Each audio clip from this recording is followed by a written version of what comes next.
कृष्णा हरे हरे हरे राम राम राम हरे।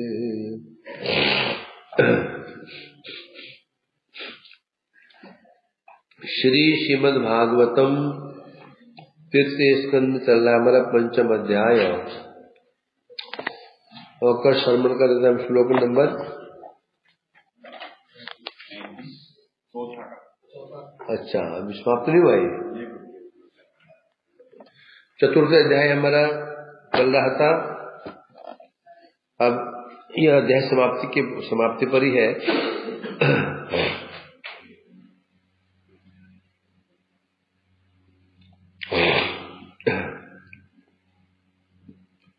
तो इसमें जो का श्रवण किया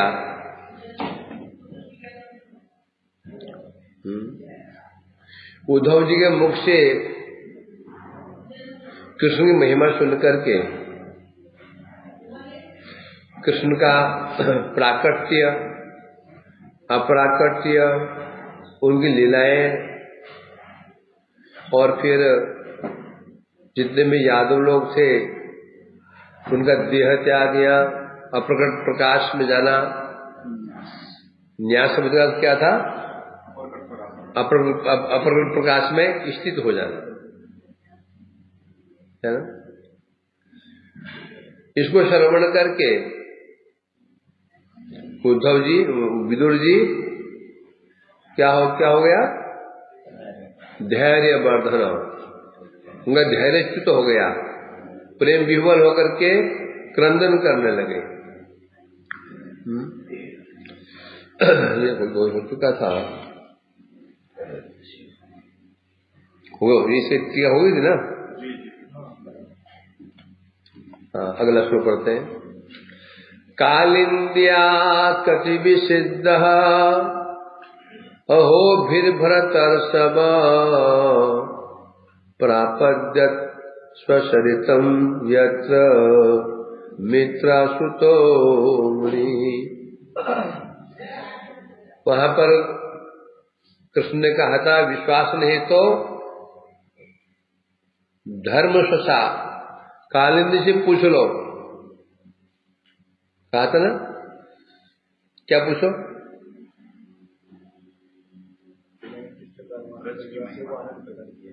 यहां बता रहे अब ये जो चर्चा हो रही कहाँ हो रही है? ये कालिंदिया तीरे, कालिंदी जी के तट पर और यमुना के तट पे कथाएं हो रही हैं।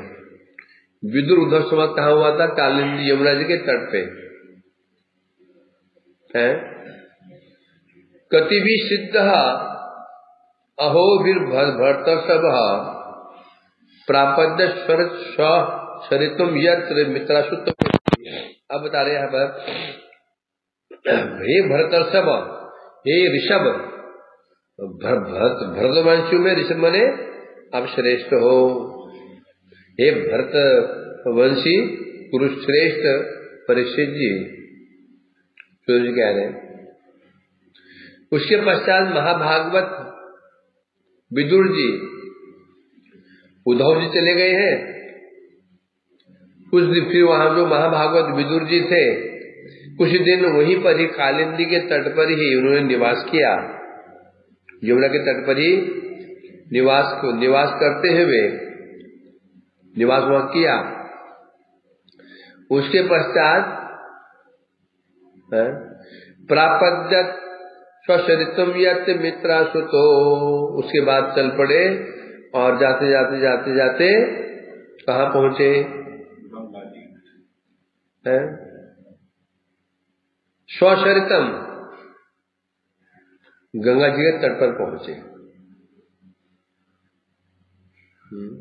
कहाँ पहुंचे? और मित्रासुत मुनि और मित्र के पुत्र मैत्रेय से मिले। मैत्रेय माँ का नाम क्या है? मित्रा। और पिता का नाम कुशार ऋषि के पुत्र हैं। कुशार से कौश है ना, वो कोश हो ना, कोशेर है ना, कोशार आया था ना। तो यह कहीं इस प्रकार से तो कुछ दिन वो फिर वही कालिंदी के तट पर रहने के पश्चात कुछ दिन वहां से आगे बढ़े और स्व माने स्वर्ग, शरीरबंद नदी, स्वर्ग की नदी सुरधुनी, और गंगा जी जो सुरधुनी है, स्वर्ग स्वर्शिता, जो स्वर्ग की जो नदी है, वो नदी कौन सी नदी है? वो गंगा स्वर्ग से अवतीर्ण हुई है। उस नदी के तट पर पहुंचे, यत्र मित्रासुतो मुनि, जहां पर मित्रासुत मैत्रेय जी निवास कर रहे थे, वहां रह रहे थे।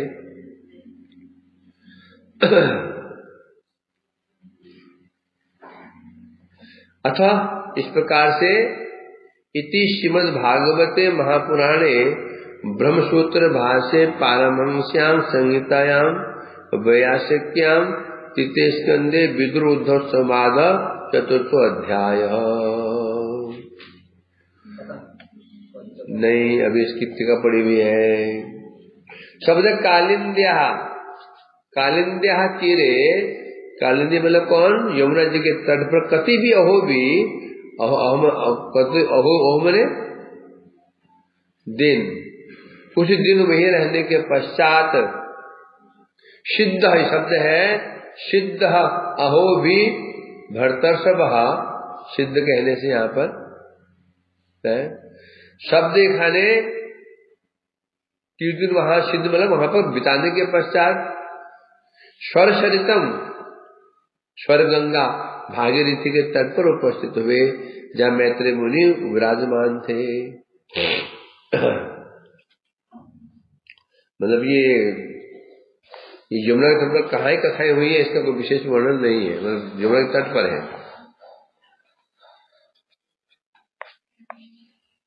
अथ पंचमो अध्याय। शिशुकुवाच, तो क्या पढ़ दिया कहाँ टीका में वो टीका कालिंदिया कहे। शिशुकुवाच द्वारी जुनद्याः ऋषभ कुरुणाम् मैत्रेयमाशिनमगाधबोधम् चत्वप्सित्य अच्युत भाव सिद्ध पप्रच्छ सौशील्य गुणा वितृप्त।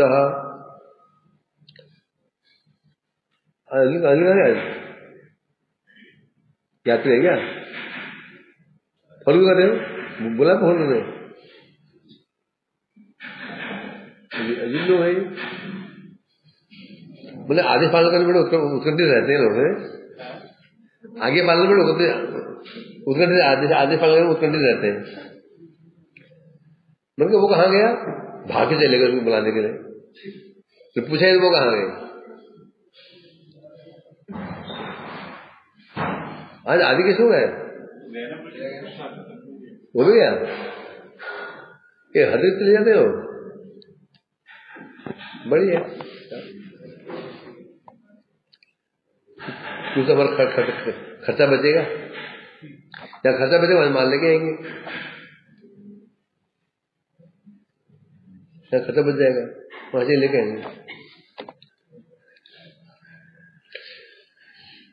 ठीक है, चलो आगे सब ठीक है। द्वारी जुनद्या ऋषभ कुरुणाम, कुरुणाम ऋषभ, सुखदेव कहने लगे कुरुणाम मने कुरुवंशियों में जो ऋषभ सर्वश्रेष्ठ है उद्धव जी, विदुर जी कहाँ पहुंचे हैं? जुनद्या द्वारी, जो मने स्वर्ग, जो स्वर्ग नदी का द्वार है वो कहाँ पर है? हरिद्वार। वहां पहुंचे। मैत्रेयम आशीनम अगाधबोधम, अगाधबोध महामहम बुद्धिमान, जहां मैत्रेय ऋषि विराजमान थे।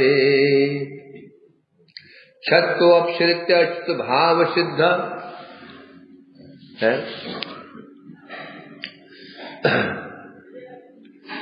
बता रहे यहाँ पर कैसे है वो, ये महिमा बता रहे हैं उद्धव मैत्रेय जी की, कैसे है। अगाध बोधम अर्थात महा बुद्धिमान है, अच्युत भाव सिद्ध। ये मैत्रेय जी को विशेषण बताए जा रहे हैं।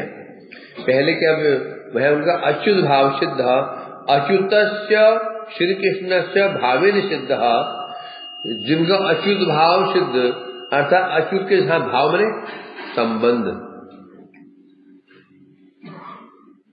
जो भाव सिद्ध भक्त हैं, संबंध ज्ञान युक्त भक्त हैं, उसे कहते भाव सिद्ध। जब भाव सिद्ध हो चुका है कृष्ण के साथ में, ऐसे मैत्रेय जो और क्या है, सौशील्य गुणाभितृप्त। और क्या बता रहे हैं यहाँ पर, और कैसे हैं वो बता रहे हैं, सौशील्य आदि जितने भी सुशीलता और करुणा सरलता जितने गुण थे, उन गुण द्वारा संतुष्ट है।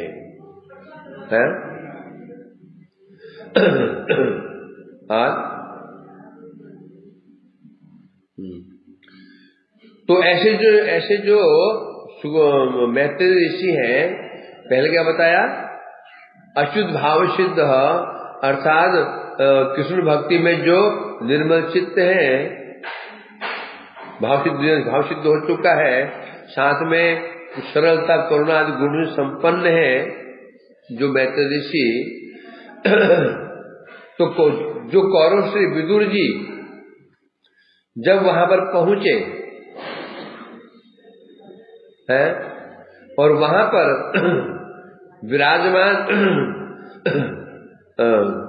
मैत्रेय ऋषि के पास जाकर के उन्हें जिज्ञासा की,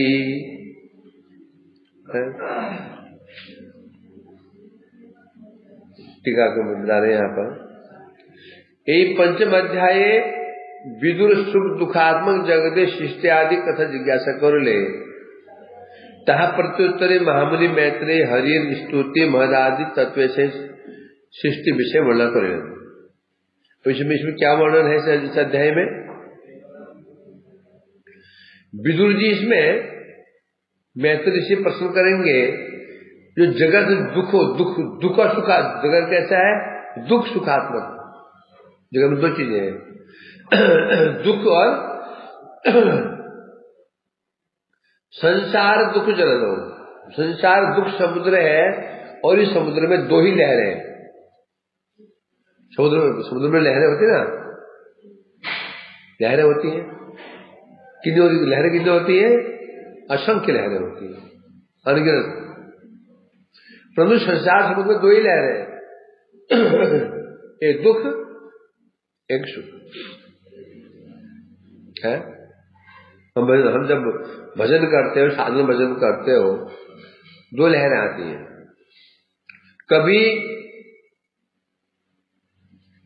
लहर बड़ी आती है तो हम डूब जाते हैं और भजन चौपट हो जाता है ना। कुछ दिन बाद फिर 2-3 महीने बाद फिर भजन स्टेबल हो गया, फिर धक्का लगता है। ऐसे होता है, बोलते हैं प्रभु जी कभी भजन करने बड़ा मन लगता है तो कभी नहीं लगता है, होता नहीं सबके साथ। क्यों होता है, क्योंकि अनर्थ हमारा अनर्थ का वेग तो है ही है। जब बड़ा अनर्थ आता है, एक थप्पड़े मार के हमको पानी में वो दुख हमको वो डुबा देता है, सब चौपट।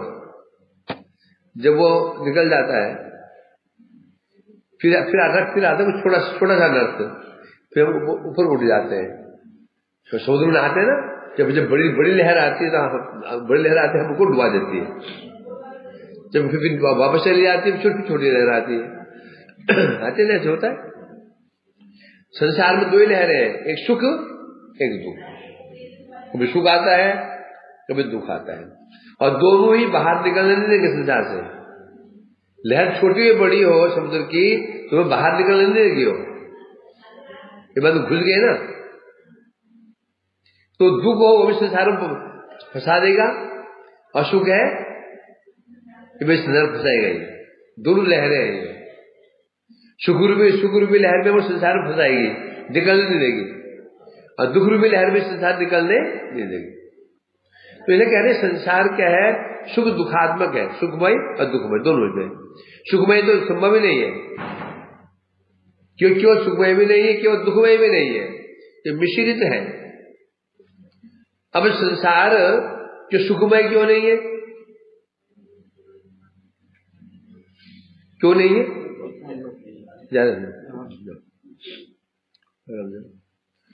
यूं नहीं है कि संसार में जो सत्व है कैसा है, मिश्र सत्व है, समझे कि नहीं? शुद्ध सत्व नहीं है, तो दुख भी है और सुख भी है।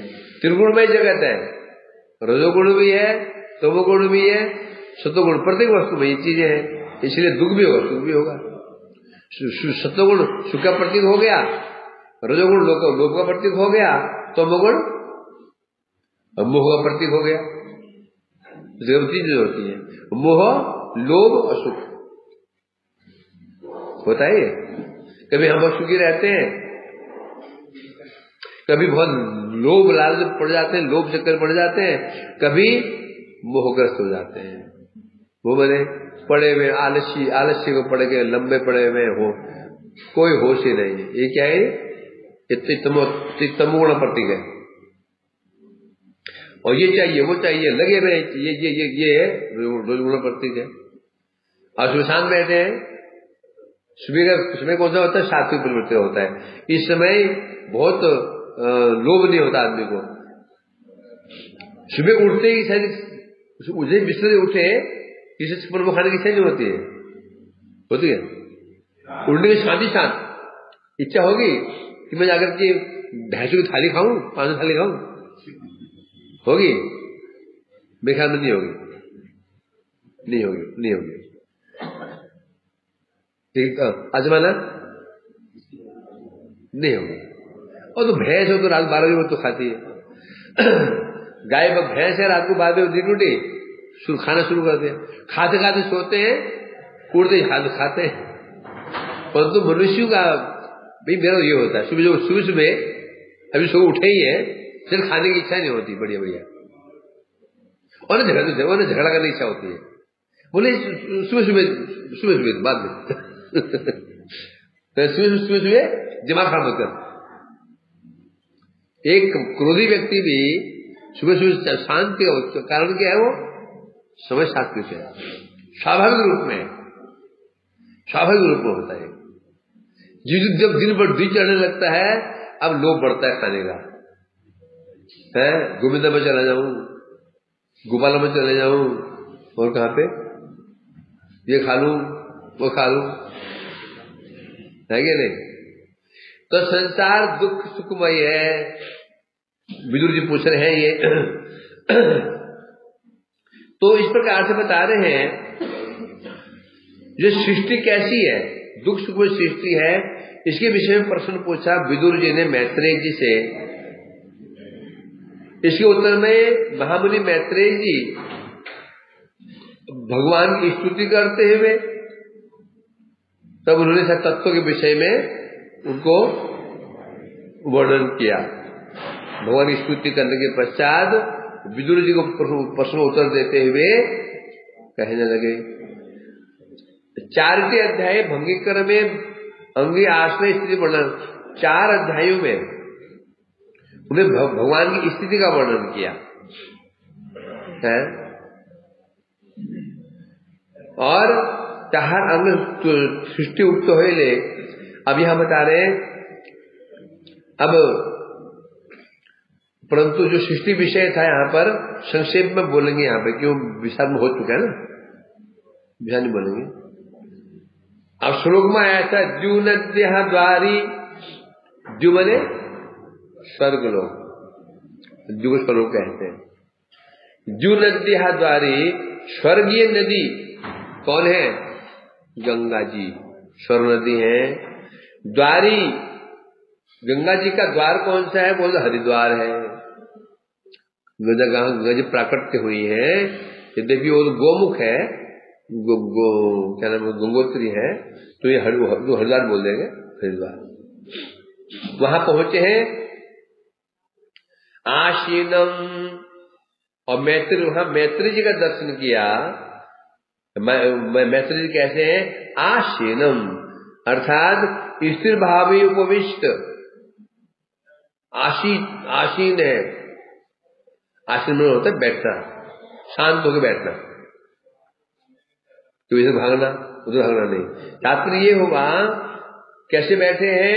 स्थिर भाव में, स्थिर भाव से उपविष्ट है, अर्थात कर्मांत व्यस्त न है, अर्थात वो व्यस्त नहीं है, कहीं यहां जा रहे हैं, कहीं यहां जा रहे हैं, कहीं वहां जा रहे हैं, शांत होकर बैठे में, असंचल स्वभाव से बैठे में है। उनका दर्शन किया। सौशील्य गुणा वितृप्त है। सबसे पहले अब विदुर जी ने क्या लक्ष्य किया? भैया वैष्णव के बाद जाते हैं तो कुछ प्रश्न आप पर्सनली पूछने हो, हमसे प्रश्न नहीं पूछते हैं। अब आप पता चला कोई अन्य मठ के बहुत बड़े महाराज है, श्रेष्ठ महाराज है, तो आप पहले जाते हो, एक दो दिन देखते हो उसको, सुनते हो समझते हो उसको, है ना। जब लगता है ना हाँ ये कुछ जानते हैं, तब प्रश्न जाके प्रश्न नहीं पूछते हो, पहले उसको आंकते हो, उसको उसकी परीक्षा लेते हो। होता नहीं होता है कि जानते हैं, क्या जानते हैं क्या नहीं जानते हैं, और फिर पूछे तो गुस्से वाले तो नहीं है कि डांट फटकार लगा दे। वो सोचते समझते हैं तब पूछते हैं। तो वहां जाकर भी विदुर तो महाबुद्धिमान है, समझेंगे। जैसे बता रहे हैं यहां पर, तो यहां क्या किया उन्होंने? सौशील्य गुणावितृप्ता, अर्थात सबसे पहले उन्होंने दर्शन किया और मैत्रेय जी की सरलता आदि गुण को देखा, बड़े सरल। मनो विदुर जी गए, देखते ही उनको आदर करना, सत्कार करना है, कोई अहंकार नहीं। भगवान मेरे को अंत में उपदेश प्रदान किया। हम बोलते हैं जानते हो, अंत में गुरु जी ने, मैं गुरु सेवा की, अंत में गुरु जी ने मुझसे बात की जब देह त्याग के समय, ये अहंकार हो सुनते नहीं। अंत में मैंने गुरु सेवा की, जब गुरु जी कहते मैंने सेवा की थी, अहंकार उल्टा हो गया, जिनता नहीं अहंकार आ गया, ये में समस्या है। तो यहां पर अहंकार नहीं आया उनको, नम्रता। विदुर जी को फॉलो कर रहे हैं, देख रहे हैं कि भगवान ने अंत में जिनको उपदेश प्रदान किया, अपने मुझे साक्षात उपदेश प्रदान किया, तो उसी का नहीं, इनको तो अहंकार तो आना चाहिए ना, कुछ तो आना चाहिए। कोई अहंकार नहीं।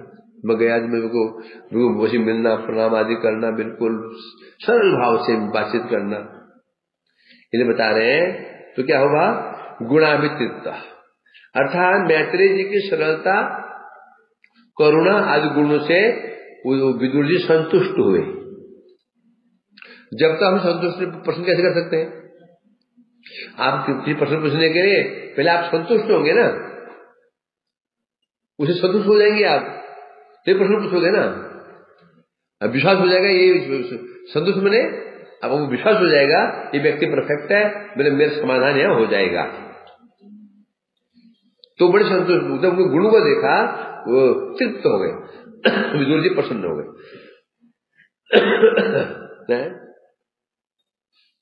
फिर द्वितीय पाठ में क्या है? सौशील्य गुणाभितृप्त।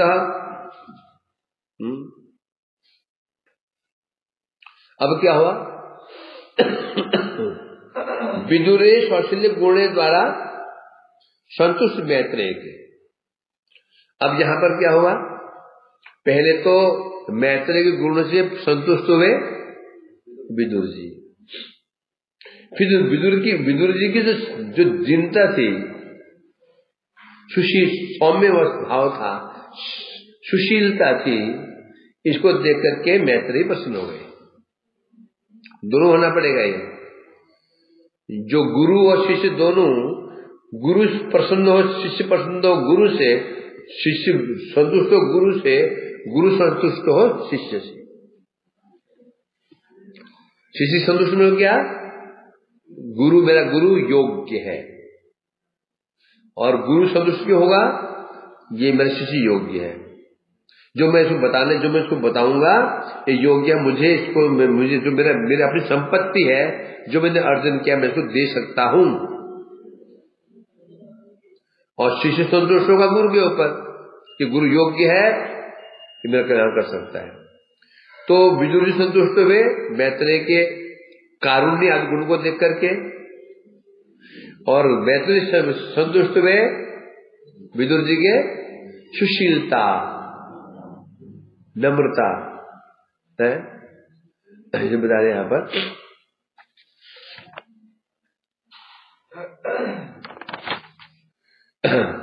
इसलिए क्या है वो कहा जा रहा है यहां पर, कहां चला गया,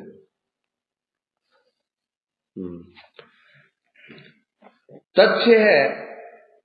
अब यहां पर ऐसे क्यों बोला, पिछत तो मैत्रेय ऋषि ने क्या देखा, विदुर जी हल क्षत्रिय ही है ना, होने में जैसे दीनता इनके अंदर देखी जा रही है, हाथ जोड़ के प्रश्न कर रहे हैं। ये व्यक्ति हमने खड़ा हुआ है, प्रश्न कर रहा है, उसे हाथ भी जोड़े हुए हैं, दीनता है कि नहीं, ये प्रश्न है। उसकी जो उसके खड़े होने की जो परिस्थिति है, बैठने की परिस्थिति है, जो उसकी पोजीशन है, उसे पता चलता है ये इसमें दीनता है कि हाथ जोड़ दीनता नहीं है। हाथ तो नेता लोग जोड़ते हैं जोड़ते हैं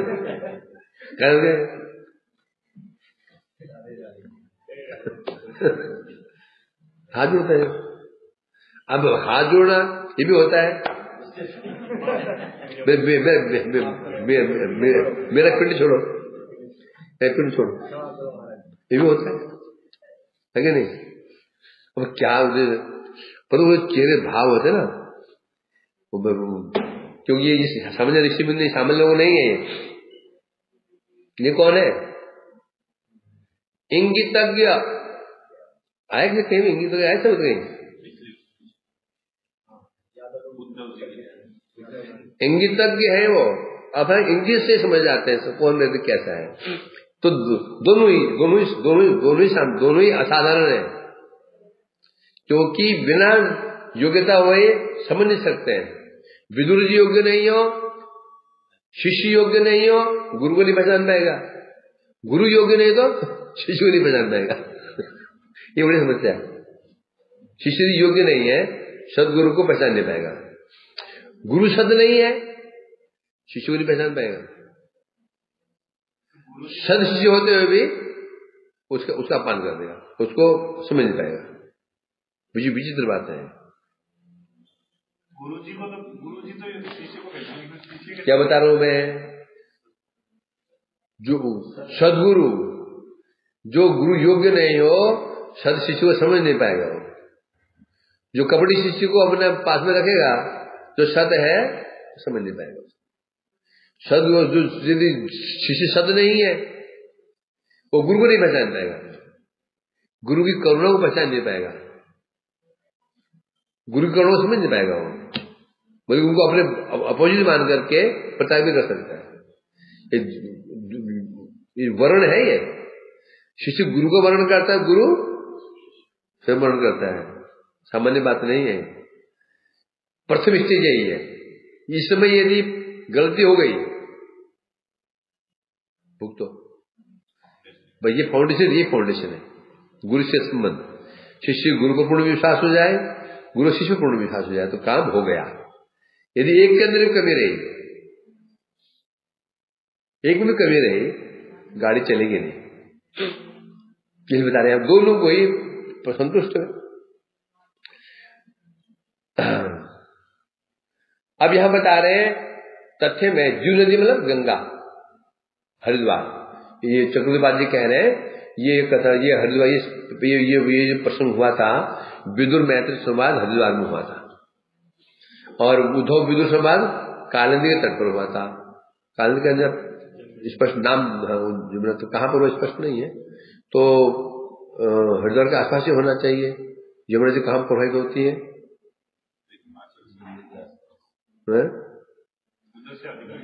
हाँ, हस्तनपुर के आसपास होना चाहिए, राइट। जो दिल्ली में यमुना है ना, ये हस्तनपुर के आसपास से होनी चाहिए, हस्तनपुर के आसपास से होनी चाहिए। यमुना वही प्रवाहित होती है ना, वही होनी चाहिए यमुना। ये परिभाषा में पड़े हुए। अरे यमुना कहाँ है? यमुना ये होगी ना, जब वो हरिद्वार पहुंचे हुए हैं, पहुंचे हैं तो यहाँ आसपास से होना चाहिए। हाँ, जैसे भी हो,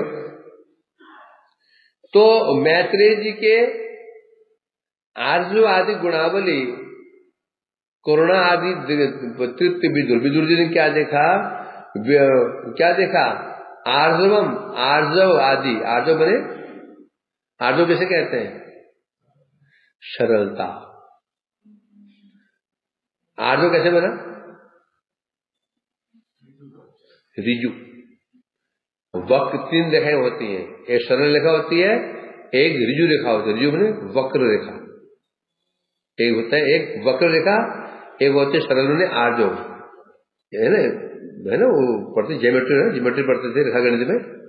एक होती है वक्र रेखा, एक होती है आर्जव रेखा होती है, रिजु रेखा में सीधी सरल, उसको रिजु कहते हैं। रिजु मतलब आर्जव, आर्जव माने जिसका हृदय बिल्कुल सरल है। जैसे रेखा से सरल हृदय कहते हैं, वृत्त के एक पॉइंट से चल करके मध्य बिंदु को स्पर्श करते हुए वृत्त के दूसरे छोर को मिलाए, उसे सरल रेखा कहते हैं। परिभाषा है ना सरल रेखा की, क्या परिभाषा है? जो लाइन वृत्त के एक छोर से चल करके मध्य बिंदु को स्पर्श करते हुए अन्य छोर को मिलाती है, वो सरल रेखा कहते हैं, आर्जव। उसी प्रकार साधु जो होता है सरल, जिसका हृदय और वाणी एक समान हो, जिसका हृदय और वाणी एक समान हो, उसे कहते हैं सरलता। जो हृदय में है वही मुख में, जो हृदय में वही बुद्धि में, जो बुद्धि में वही मुख में, इसे कहते हैं सरलता। हृदय में एक, मुख में एक, ये क्या हो गया? ये वक्र हो गया। तो इसे बता रहे हैं वैष्णव कैसे थे वो? आर्जवादी गुणावली को देख करके, करुणा तो कारुण्य गुण को देख करके विदुर बड़े संतुष्ट हुए हैं। और फिर विदुर जी ने क्या देखा? कौशल्य गुण। विदुर ने क्या देखा मैत्रेय जी में? सरलता और करुणा। बहुत से गुण में दो, सरलता और करुणा, सरलता और करुणा, ये गुरु में होने चाहिए। जो शिष्य में क्या गुण होने चाहिए? क्या बता रहे हैं? सौशील्य आदि, नम्रता। सुशीलता मतलब नम्रता होनी चाहिए, शिष्य में नम्रता होनी चाहिए। और गुरु में क्या होना चाहिए? सरलता होनी चाहिए और करुणा होनी चाहिए। और शिष्य में कुछ हो ना हो, नम्रता अवश्य होनी चाहिए, सुशीलता होनी चाहिए, है? तुम तो ग्रहण कर पाएगा ना कि जो ग्रहण करने के लिए क्या पात्र होना चाहिए? पात्र क्या है? दीनता ही पात्र है। तो इस प्रकार से दोनों संतुष्ट हुए। मैत्रेय जी विदुर से संतुष्ट हुए, विदुर जी मैत्रेय संतुष्ट हुए। विदुर ने देखा हाँ ये ठीक पात्र है, सरल भी है, मतलब कुछ कपट छिपाएंगे नहीं, क्योंकि एक गुण होता है ना, क्या कभी कभी वैष्णव क्या होता है? वंचक भी होते हैं, वैष्णव वंचित भी करते हैं। वंचित वंचक का चिन्ह है ना, हाँ, कई वैष्णव वंचित भी कर देते हैं, समझेंगे नहीं? हाँ, वंचित भी कर देते हैं, देखा नहीं ये वंचना नहीं करेंगे, सरल है। और फिर विशेष बात क्या? करुणा भी है, करुणामय भी है। जो करुणामय है वो वंचित कर ही नहीं सकता। दो गुण देखे उन्होंने। अब विदुर क्या देख रहे हैं? जो इनको दूंगा ये लेने का अधिकारी है भी कि नहीं है?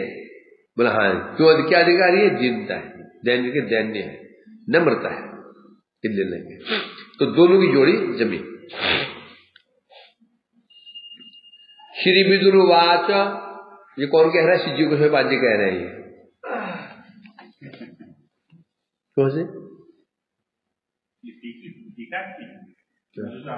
हंसी क्यों? बीच में करता ना कि ये गोस्वामी बात करना।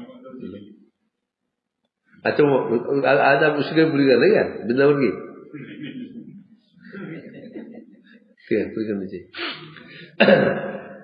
श्री विदुरवाच सुखाय कर्माणि करोति लोको न तय सुखम वान्य दुरापरम वा बिंदेत भूयस्ततएव दुखम यदत् युक्तम भगवान वदेन्न। विदुर ने सभी प्रश्न किया। क्या प्रश्न किया? विदुर जी बोले। विदुर जी ने कहा, हे मैत्रेय, हे मुने, हे मैत्रेय जी, सुखाय कर्माणि करोति लोको, इस संसार में मनुष्य नहीं, जीव मात्र कर्म करता है। सुखाय कर्माणि करोति, कर्म करता है सुख प्राप्त करने के लिए। क्यों? मनुष्य ही नहीं, पक्षी प्रातःकाल घोंसले से उड़ जाते हैं। क्यों उड़ते हैं? सुख की खोज में। दाना कहाँ मिले, दाना कहाँ मिले, दाना कहाँ मिले। रात को वापस लौट आते हैं। क्यों? सुख की खोज में। सोने का सुख है ना। अभी तुम जाओ तो बाजार सुनसान। जो पहले वृंदावन पहली बार आया हो उसे बोलूं, आधे घंटे बाद यहाँ 1000 लोग घूमेंगे, तुम यहाँ चल भी नहीं पाओगे, तो दिमाग खराब हो गया। कोई गांव से आया हो, गांव में घर कितने होते हैं, पहली बार शहर में ऐसे वृंदावन में आया हो, मैं उसको ले गया बिहारी के पास में। मैंने कहा 1 घंटे बाद ना यहाँ पर तुम चल भी नहीं पाओगे, बस तुम्हें खड़े हो जाना है, बाकी तुम्हें लोग चला देंगे। इतने लोग यहाँ पर आएंगे, मानेगा वो? है मान सकता है? तो इसलिए कह रहे हैं यहाँ पर हाँ, तो अर्थात देखो अभी सब निकल पड़ेंगे। गाड़ियां जा रही हैं, बाइक जा रही हैं, लगे हुए सबकी क्या जा रहे हैं? सुख की खोज में। कोई विद्यालय जा रहा है, कोई ऑफिस जा रहा है, कोई यहाँ जा रहा है, कोई सब निकलने पड़े। अब देखना तुम, अभी देखो परसों गए थे ना जो फरीदाबाद, तो लोग नहीं आते हुए कितनी भी कभी आज से दिल्ली में जाओ तो अभी शांत होगा, लाल बत्ती भी खाली। 1 घंटे बाद लोग कहां से निकल गए थे? वो घोंसलों से निकल गए, सर घोंसलों से निकल गए। किसी खोज में? सुख की खोज में लगे। तो ये सभी व्यक्ति यहाँ मनुष्य विदुर का है मैत्रेय ऋषि मुने, इस संसार में सभी लोग सुख के निमित्त ही कर्म करते हैं। सुख कौन सा? लौकिक सुख। कहाँ के लोग हैं? जहां के लोग जहां के होंगे सुख भी वैसे ही होगा, है कि नहीं? कहाँ की बात चल रही है? लोग को ये जड़ जगत में लोग जो चेष्टा कर रहे हैं, जगत जड़ है तो सुख क्या होगा? जड़ सुख। अतः इस संसार में लोग जड़ सुख प्राप्त करने के लिए कर्म करते हैं।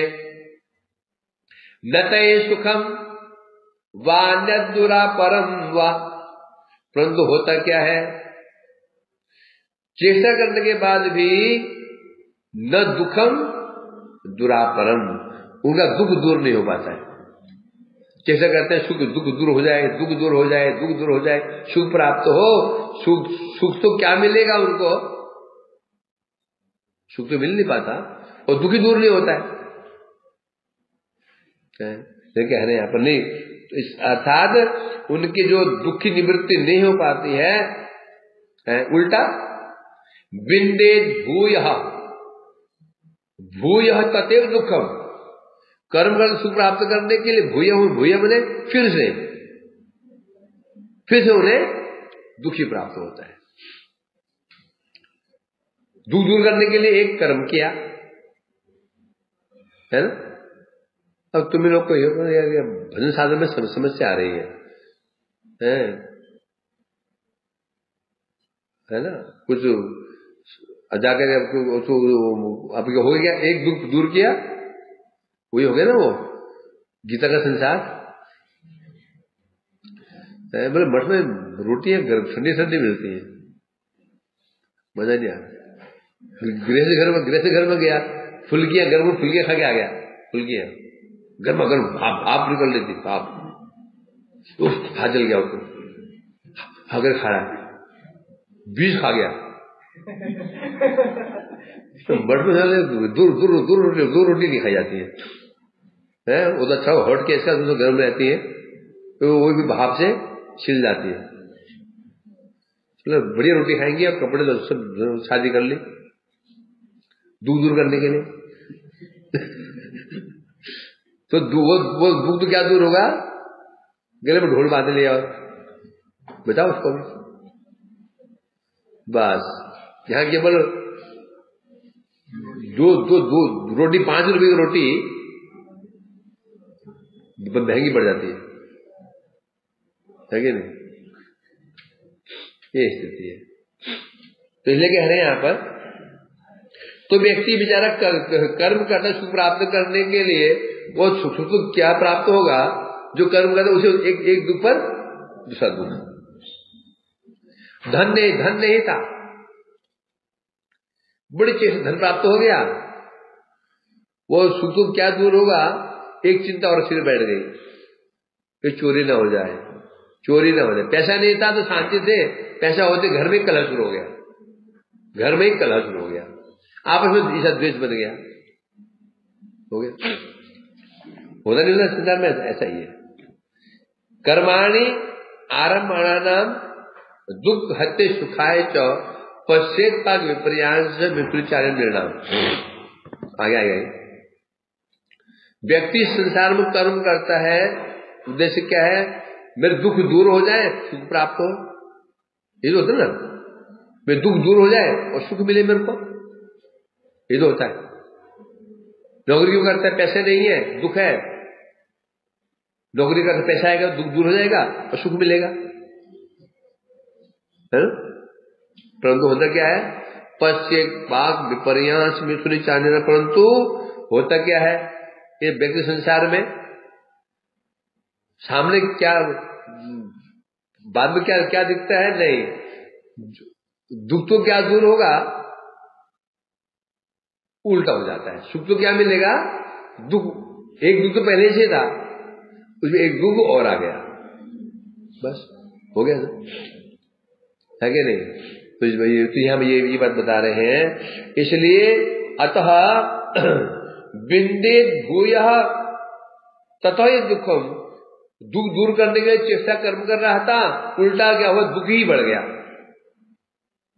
क्या बढ़ गया। यदत्र युक्तम भगवान वदेन,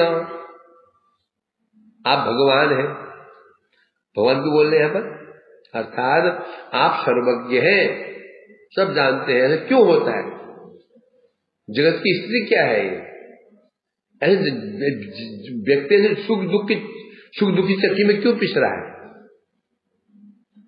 बताइए हमको कृपा करके, आप मुझे बदे तो आप निरूपण कीजिए, बताइए मेरे को, हम बताइए। न मने ये सो न है, अतः हम मुझे नहीं कह रहे, वो हमको कह रहे। अब हम कौन है उधर, हमें कहने से जितने भी जीव मनुष्य मात्र है, अर्थात यही वैष्णव की वैष्णवता है, वो अपनी नहीं सोचता है, वो सबकी सोचता है। एक व्यक्ति, सामान्य व्यक्ति अपनी सोचता है, अपना कल्याण सोचता है, और जो वैष्णव होते हैं सबका कल्याण सोचते हैं। विदुर का कल्याण तो हो ही चुका, उन्हें क्या कल्याण, विदुर जैसे हैं क्या, ये विदुर जैसे हैं, और वो तो पहले छोड़ छाड़ के जा चुके हैं, वो तो पहले सुख संपत्ति छोड़ दी है। नह क्यों कह रहे हैं, वो हमारे लिए कह रहे हैं, इसे कहते हैं वैष्णव।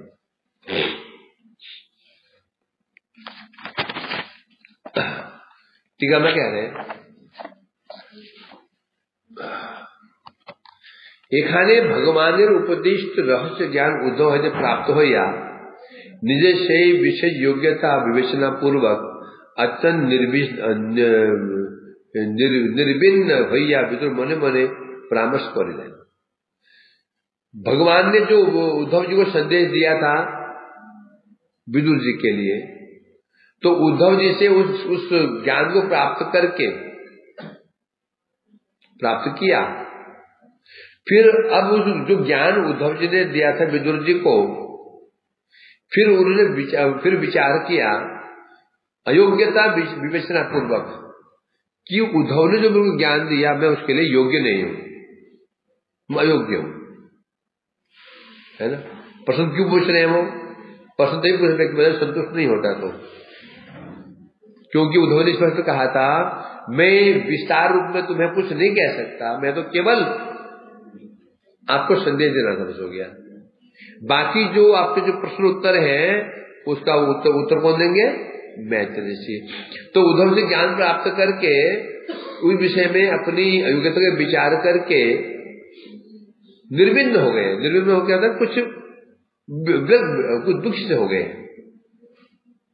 कि मैं समझ नहीं पा रहा हूं हो क्या रहा है। निर्विन्न में होता है कि हम कोई समझ जैसा करते हैं, नहीं समझता, निर्विन्न में होता है कोई विरक्त हो जाते हैं उससे, कोई निर्विन्न हो गए। होकर के विदुर जी मन मन विचार करने लगे। तस्यानुरक्त श्लोक में भी चला गया। उद्धव जी ने कहा था मैत्रेय मुनि भगवान प्रति अतिशय अनुरक्त, तिन्हीं कृष्ण सम्मुख के भक्ति आनंद अवनंद मस्तक है या श्रवण करते था के लिए। तब उद्धव जी ने विदुर से कहा था मैत्रेय ऋषि, जो मैत्रेय ऋषि कैसे थे? भगवान में अति ज्ञान पीछे कैसे थे वो? भगवान में अति अनुरक्त थे मैत्रेय मुनि, है ना।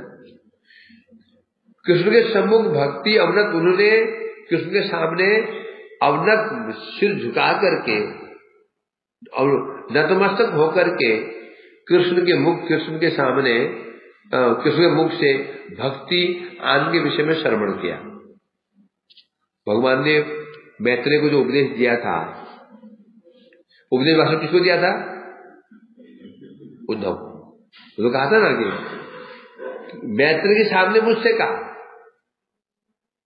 तो वो भी मैत्रेय सुना तो था। तो वो और मैत्रेय जी नतमस्तक होकर सिर झुका करके वो सुन रहे थे। व्यक्ति सुनता है, बहुत ध्यान सुनता है, तो क्या सुनता मालूम है? वो ध्यान सुनने का लक्षण क्या है? नतमस्तक हो गए। बोले हम सभी सुनते हैं, यहां सभी सुनते हैं, पराय पर लोग सुनते हैं।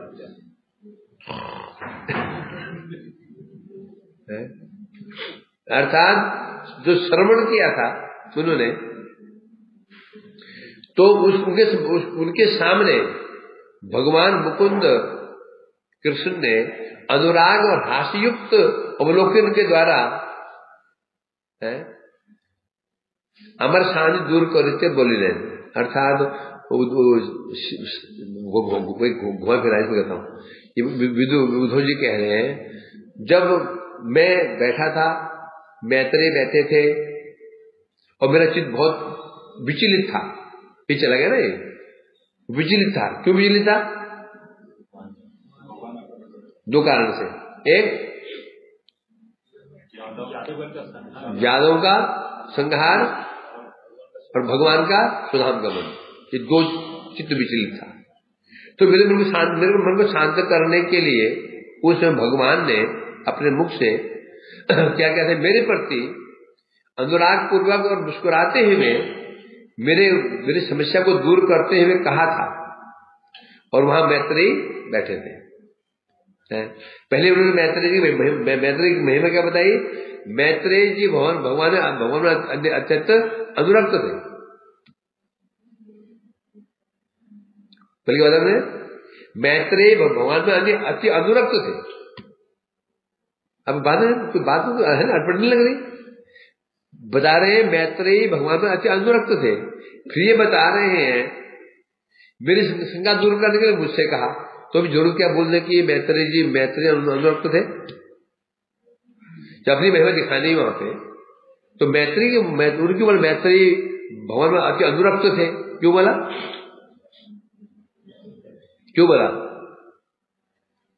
अपने बल भगवान की कृपा, मुझ में कैसी कृपा? भगवान की कृपा नहीं है। अर्थात लक्ष्य में था भगवान का, पैसे जरूर थे, लक्ष्य में था। अब प्रश्न तो उद्धव तो भगवान में ऐसे करते गया, तो भगवान भी लक्ष्य कर उनको लक्ष्य क्यों कर रहे? क्योंकि वहां पर उद्धव जी क्या है? व्याकुल है, विरह संतप्त है। विरह दूर करने के लिए भगवान ने कह रहे, भगवान ने मुस्कुराते हुए करुणा पर मुझसे कहा,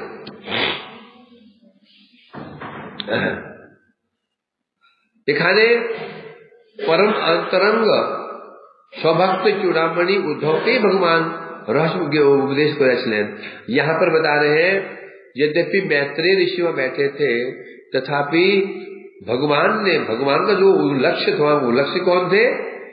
स्वभक्त चूड़ामणि, अपने भक्त चूड़ामणि उद्धव को लक्ष्य करके ही भगवान ने रहस्यपूर्ण अपना उपदेश दिया था। जो रहस्यपूर्ण उपदेश दिया था यहाँ पर, वो उपदेश वास्तव में दिया था उद्धव को ही दिया था। अब विदुर जी बैठे, मैत्रेय बैठे, अलग बात है, दिया तो उद्धव को था। यही कहना चाहते हैं। अब कोई सोचे किंतु श्रवणकारी मैत्रेय मुनि क्यों नहीं? अब वो बोले जो मैत्रेय जी सुन रहे हैं, तो बोले उनको नहीं दिया। अरे बैठे हो उधर, थोड़ी तुम कान बंद कर लो, उठ के बाहर चले जाओ। वो दोनों को दिया था, होने पर भी, देने पर भी लक्ष्य कौन थे? लक्ष्य उद्धव जी थे। कोई ना समझे ना कि मैत्र को दिया ही नहीं। जब मैत्री में बैठे हुए हैं, वही भगवान उपदेश प्रदान कर रहे हैं, तो मैत्र को मिल गया, नहीं मिला? या तुम थोड़ी देर बाहर चले जाओ, बाद में आ जाना, तो नहीं बोला उन्होंने। अर्थात अतएव आमी से ज्ञान लाभे निमित्त, विदुर जी सोच रहे हैं कि जो ज्ञान उद्धव को दिया भगवान ने, वो ज्ञान तो मैत्री ने भी सुनाई होगा ना। और यहाँ उद्धव ने कह भी दिया आपको मैत्री से मिलना चाहिए। इसलिए बता रहे हैं से ज्ञान, कौन सा ज्ञान? जो ज्ञान भगवान ने दोनों को दिया, लक्ष्य उद्धव ही थे, है ना। तो उस ज्ञान को प्राप्त करने के लिए मुझे ये अज्ञान महानुभव के प्रथम प्रार्थना करीबो ना कि दूर जिज्ञासती क्या किसी प्रश्न करी। अब सोच रहे हैं, अब पहले प्रश्न नहीं करूंगा मैं। ये जो महापुरुष जो ये कौन है? अज्ञान महानुभाव शब्द है। ये जो अज्ञान महानुभाव है, मैं इससे पहले अपने प्रश्न नहीं पूछूंगा। क्यों? क्यों बोला? अज्ञात है, मुझे पता ही नहीं ना इनकी योग्यता भी क्या है, कैसे है, कैसे नहीं है। तो कह रहे हैं जब उन्होंने उनका दर्शन किया, मुझे वार्तालाप किया, तब जाकर के संतुष्ट हुए विदुर जी, हाँ ये योग्य पात्र है। तो पहले वो कह रहे हैं कि पहले प्रार्थना नहीं करूंगा, अज्ञात पहले मैं जो मेरे कुछ जो मेरे सामान्य प्रश्न है पहले मैं वो करूंगा। और यदि ये जानते हैं ताहले वही विदुर तुम्हारे जन भगवान को अभी आदिष्ट हुई अच्छी, तब मुझे कहेंगे। मैं ये नहीं कहूंगा कि भगवान ने मेरे लिए संदेश भेजा है आपके लिए। बोलिए, विदुर जी सोच रहे हैं मैं नहीं कहूंगा मेरे लिए क्या संदेश है बताइए। मैं पहले अपने प्रश्न पूछूंगा कि संसार में दुख में यही चाहिए पूछूंगा, है। और यदि ये स्वयं कहें हे विदुर तुम्हारे लिए भगवान ने मुझे आदेश दे रखा है, तो स्वयं कहेंगे इस चीज को तो पूछूंगा। मैं कैसे पूछूं? मैं वो संदेश है बताओ, मैं स्वयं कहना चाहिए मेरे को, इसे कह रहे हैं यहाँ पर। तब भगवान प्रोक्त तहार अजत्व जन्मत्व प्रवृत्ति तिरोधान परिहार पूर्वक रहस्य ज्ञान तुम ही ग्रहण करो। जब मुझे कहेंगे विदुर जी तुम्हारे लिए भगवान ने कोई ज्ञान दे रखा है, उपदेश दे रखे हैं, किस विषय में? उनकी भगवान अजत्व है, अजन्मा है, अजन्मा होते भी अजन्मा होने में जन्मवान भी है, जो इनका जो विरोध है, जन्मवान भी है, अजन्मा भी है। इनका जो विरोध है परिहार पूर्वक।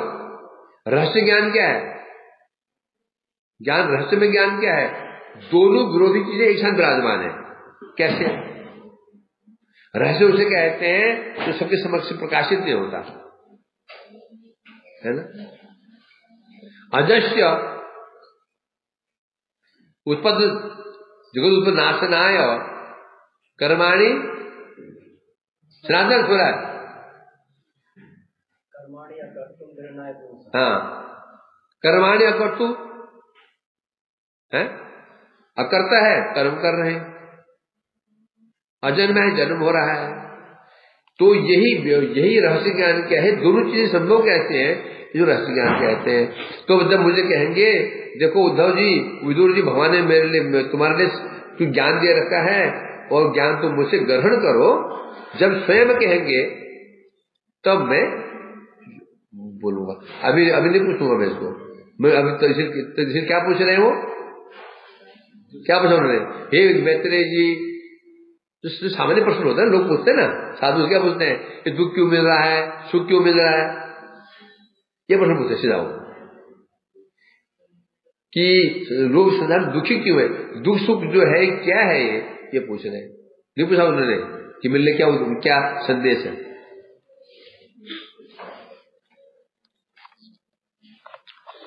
वांछाकल्पतरुभ्यश्च कृपा सिंधुभ्यो